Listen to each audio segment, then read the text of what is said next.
Hello అండి అందరికీ. మనందరికీ తెలుసు రీసెంట్‌గా మన భారతదేశంలో ఇండిగో సంస్థ చేసిన నిర్వాకం అనేది మన కేంద్ర సివిల్ ఏవియేషన్ శాఖ మంత్రి రామ్మోహన్ నాయుడు మెడకైతే చుట్టుకుందనమాట. అయితే ఇక్కడ మీ అందరికీ ఒక డౌట్ రావచ్చు. ఆ డౌట్ ఏంటి అంటే తప్పు చేసిందేమో ఇండిగో సంస్థ.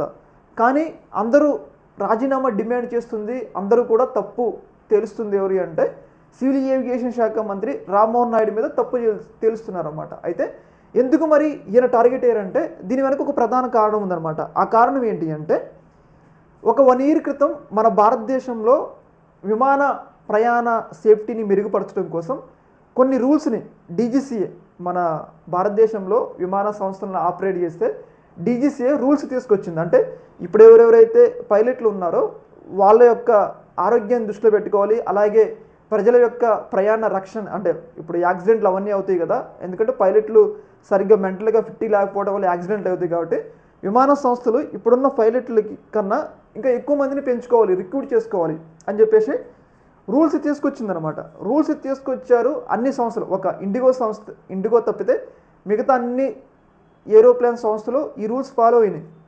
కానీ మన భారతదేశంలో దాదాపు ఇండిగో 60% ఉందన్నమాట. అంటే మన భారతదేశంలో 100 విమానాలు నడిపితే దాంట్లో 60%కి పైగా ఒక ఇండిగోనే నడుపుతుంది. అయితే ఆ ఇండిగో పైలట్లు రిక్రూట్ చేసుకోవట్లేదని చెప్పేసి చాలామంది సివిల్ ఏవియేషన్ శాఖ మంత్రి డీజీసీఏకి వీళ్ళందరికీ కూడా కంప్లైంట్లు చేశారు. అయినా కానీ ఇంత పెద్ద తప్పు జరుగుతుందని చెప్పేసి ముందుగానే తెలుసు అనమాట వీళ్ళకి. అంటే ఇండిగో పెద్ద సంస్థ, వాళ్ళు పైలట్లు అయితే రిక్రూట్ చేసుకోవట్లేదు, ఇలా ఇబ్బంది ఏర్పడుతుందని చెప్పేసి చెప్తూనే ఉన్నారు. అయినా కానీ ఇండిగో మీద ఎలాంటి చర్యలు తీసుకోవాలి, ఆ చర్యలు తీసుకోకపోవడం వల్లే ఈరోజు ఇంత ఇబ్బంది పడ్డది, భారతదేశ పరువు ప్రపంచవ్యాప్తంగా పోయింది అని చెప్పేసి డీజీసీఏ అధికారులని అలాగే సివిల్ ఏవియేషన్ శాఖ మంత్రి మీద చాలా పెద్ద స్థాయిలో టార్గెట్ అయితే చేస్తూ ఉన్నారు. అంటే ఒక మంత్రి అయి ఉన్న వ్యక్తి రూల్స్, వాళ్ళు రూల్స్ పెట్టారు, వాటిని ఫాలో ఆన్ చేయాలి కదా, వాళ్ళు అమలు చేస్తున్నారు లేదో అని చెప్పేసి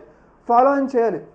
అలా ఫాలో చేయకుండా ఏదో ఒకేసారి మీద పడి అంతమంది ఇబ్బంది పడాల్సిన పరిస్థితులు అయితే ఏర్పడినాయి అనమాట.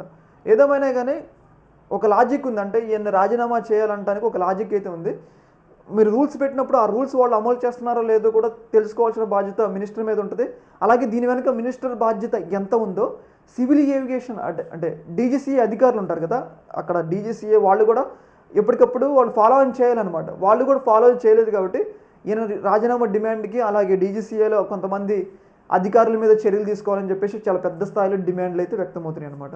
ఈ యొక్క అంశంలో మీ యొక్క అభిప్రాయాన్ని కామెంట్ సెక్షన్లో తెలియజేయండి. ఓకే, మన టైం.